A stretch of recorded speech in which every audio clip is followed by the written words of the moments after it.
Today we're going to talk about Kamala Harris pulling the one move that gets under Donald Trump's skin like none other, and I'm joined by Speaker Nancy Pelosi to discuss whether defeating Trump is personal to her given January 6, Democrats' prospect at taking back the House, and her legacy as Speaker. I'm Brian Tyler Cohen, and you're watching No Lie. There was one clip that went most viral from the highly anticipated CNN interview with Kamala Harris. Here's that moment. I was a little bit surprised. People might be surprised to hear that you have never interacted with him, met him face to face. That's going to change soon. But what I want to ask you about is what he said last month. He suggested that you happened to turn black recently for political purposes, questioning a core part of your identity. Yeah. Any? Same old tired playbook. Next question, please. That's it? That's it. Okay. And there was media criticism following that question, and we'll get to that in a moment. But first, more importantly, here's why what Kamala did was so smart. Donald Trump wants nothing more than to get Kamala to take the bait and make this election a referendum on her race, and to get into blackness versus whiteness, and drive a wedge between white people and black people, and allow Donald Trump to appeal to his overwhelmingly white base. And instead, she isn't doing any of that. She is hardly acknowledging her race at all. She's actually doing what Obama did in 2008, which is making the election not about her and her skin color, but about us, about our future, about our lives. She happens to be black, but this election isn't about her being black. It is about what we get out of her winning. It's a winning formula for Obama in 2008 and in 2012, and she is replicating that exact playbook again smartly. And so not only is she not giving Donald Trump what he wants by making this election a referendum on skin color, which presumably is where he wants to traffic, but she's actually not giving him the basic dignity of humoring him at all. She's just straight up dismissing the guy. Her response to his claim was like 7 seconds long. That's it. And that infuriates him. She isn't even giving him the time of day. She's making him look small and weak, which is the worst thing for a self-proclaimed strongman. So again, I know that when Donald Trump says something insane, the gut reaction for any of us would be just to demolish him, to put him in his place, to shut him up, to belittle him. But I can't stress this enough. It is so much more painful for him to just be dismissed, to be ignored, to have his power to get a rise out of us taken away. Kamala Harris knows that. And when she dismisses him, she looks like the adult and Trump looks like the child. He looks deflated and insignificant. She looks like the president, and he looks like a clown. And by the way, that's not going to work for everybody, that strategy. I actually believe pretty firmly in the strategy of showcasing Donald Trump's lunacy. I think we stand to benefit a lot from reminding people who he is and about the chaos that just enveloped this country when he was president, and that would envelop us again if he wins. But that's my job versus Kamala's. Her job right now is to stay focused on what she's offering Americans, on what's at risk in this election, and not feeling some bizarre obligation to respond to all of the stupid shit that Donald Trump says that is purposefully intended to bait her into meeting him on his level. Now, I mentioned the media criticism before. I gotta say, they have been whining and complaining for weeks that they didn't get their precious interview with Kamala Harris, and when they finally get it, they want to know what she thinks about the stupid, inane bullshit that falls out of Trump's mouth. That's what they were so desperate to hear from her. They needed her response to Donald Trump saying that she decided to be black one day. Really? I mean, I'm sorry, but there has to be more to journalism than just asking Democrats for their responses to bad faith Republican talking points. That cannot be what the media has devolved into. That CNN is there to just legitimize every right-wing attack by fielding responses to it on national TV. There was also one headline by Politico that I'm fairly certain you've all seen by now, but in case you haven't, I'll do you the indignity. So in response to the question that we're talking about now, where Dana Bash asks Kamala Harris for her response to Donald Trump saying that she just decided to be black one day, Politico reported this headline. Next question, Harris evades questions about her identity. Now, obviously, Kamala Harris did not evade the question. She very rightfully didn't give it the time of day because it is beneath her to humor nonsense like that. But here's my take on this.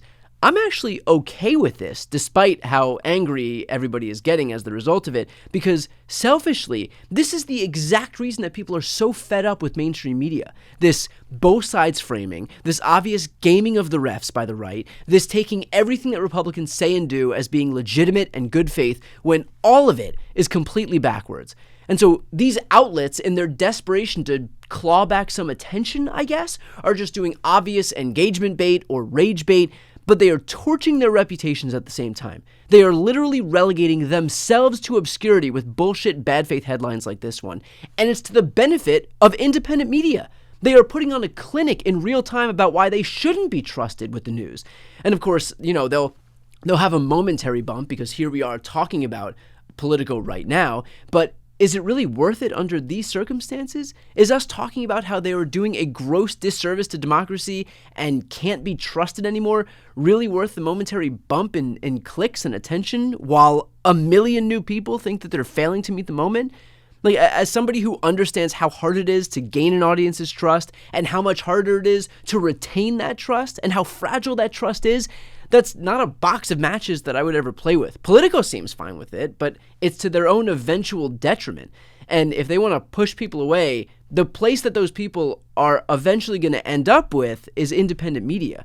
So I guess their loss is our gain, which, by the way, isn't something I'm rooting for. Like, I want the media to do what's right. I want the media to meet the moment. I've made that abundantly clear week after week after week. I want as many partners in democracy as we could possibly get. But clearly, there's not an incentive structure for everybody to act in good faith. And as long as they refuse to, I guess we can find solace in the fact that it doesn't come without cost. Here's a preview of my interview with Speaker Nancy Pelosi. So we just saw new January 6 footage from your daughter, from Alexandra, get released, showing how mad you were at Donald Trump and at the January 6 insurrectionists. And yet, right now, Donald Trump is out on the campaign trail. He's glorifying them. He is promising to pardon them. He's treating them as heroes. These people were there at the U.S. Capitol because they wanted to kill you. They were seeking to assassinate you. Can you explain how it feels to see him predicate his reelection on protecting those people and how personal this issue is for you? I think it's a sign of his weakness. This is a very weak person. He was weak when he incited an insurrection of the Capitol because he lost. He lost. He was a loser, and he couldn't face that reality, so he said it was a theft. Sent these people to this. Now he's having a party honoring them or something. Yeah. But the thing is that somebody said to me yesterday, so many of the Republicans on Capitol Hill have reevaluated their what they saw that day. I said, they're not reevaluating it. They're telling a different story. They know what they saw that day, and they are now trying to cover it up because it is so awful that even they cannot accept how awful it was. So now they're lying about it, and that's what he's doing. But that's all the more reason why this man can never be anywhere near the White House again. That's why this election is so important, and that's why we have to make a decision to win. We made that decision. The president made that decision, President Biden. We thank him for his patriotism to save our country, and we thank him for his selflessness to step aside. He said, I love this job, but I love our country more. Another instance where political violence was validated was with the violence against your husband, Paul Pelosi, which you spoke about in your book, The Art of Power, a New York Times #1 bestseller. Congratulations. So I want to get into that in just a moment. But first off, how is he doing, and how is your family doing? Thank you. He's doing fine physically, getting there. He has a little ways to go. The trauma is something that will be long-lasting for our family, for my children and our grandchildren, of their father being assaulted and grandfather being assaulted in our home. And that's one thing. That's a horrible thing. But to have the former president of the United States and his family, Democrat, Republican governors, others making a joke of it. Right. That was really traumatic. That was so sad for our country, and that people would laugh at such a thing. That's very traumatizing. Can you speak on that for a moment? Because Republicans will clutch their pearls at anything that Democrats do and claim that Democrats are seeking to perpetuate political violence. And yet, in an instance where there was actually political violence, and it occurred at the hands of Donald Trump because he incited these lunatics to go attack the U.S. Capitol, to go attack you and your husband, for them to then turn around and laugh at it. Can you speak on that? Well, they take their example from him. Right. This is a grotesque figure, Donald Trump, and he projects everything. Like he'll call Hillary crooked Hillary. He's crooked. He calls me crazy Nancy. He's crazy. Everything he does is a projection. So he is projecting onto the Democrats. He's saying the Democrats motivated the person to shoot him. No, but that might be something he might do. Right. And so he projects, and he's trained by example, all these others who will project. It's a really tragic thing for our country. The only remedy is to win. And the remedy to win is to win big. So that when he goes on to say, I'll only accept the results if I win. That's a lunatic. Right. That's a lunatic. But yet there are enough people who still decide they're going to vote for him, and we have to show them the difference in the vision for them for the future. That's what Kamala Harris and Tim Walz are prepared to do. The title of your book is The Art of Power. It doesn't escape me that there is a link between the words The Art of Power and Donald Trump's book, which is The Art of the Deal. Was reclaiming that phrase something that you thought about in titling this book? No, I didn't even know what his book was called. I didn't know he even wrote a book, much less read one. No, it had nothing to do with that. I was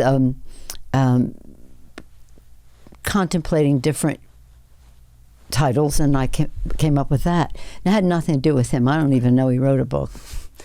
To watch the full interview with Nancy Pelosi, click the thumbnail right here on the screen or check out the interviews playlist on my YouTube channel. You can also click the link on the screen to listen to the audio version of this episode, and of course to see more of my content, the subscribe button's on the screen as well.